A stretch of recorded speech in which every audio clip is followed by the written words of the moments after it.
Want to create a simple text file without installing anything? In this guide, I'll show you how to create a text file using Notepad, add and edit your content, save it correctly, and quickly find it again later. So let's get started.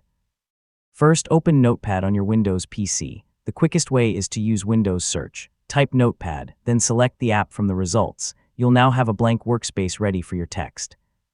Now click inside the blank page and start typing.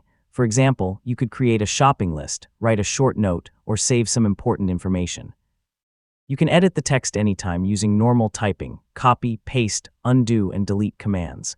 Once your text is ready, go to the File menu and select Save As.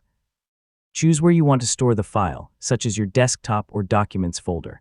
Then enter a file name, like My Notes, and make sure the text format is set to TXT when that option is available.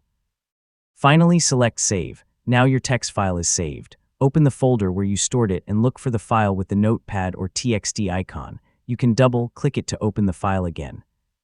Yeah, your saved text is right where you left it. There's also a faster way to create a blank text file. Right-click an empty area of your desktop, choose New, and then select Text Document if that option is available. Windows will create a new TXT file that you can rename and open directly in Notepad.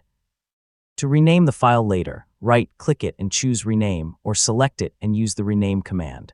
Type your new file name and press Enter. To change the contents, open the file in Notepad, make your edits, and save again. So it's easy to keep your notes updated, and that's all it takes to create a text file in Notepad. Open Notepad, type your content, save it as a TXT file, and you can access it whenever you need it. Whether it's a quick note, a list, or simple text, Notepad keeps the process easy. Thanks for watching, and I'll see you in the next guide.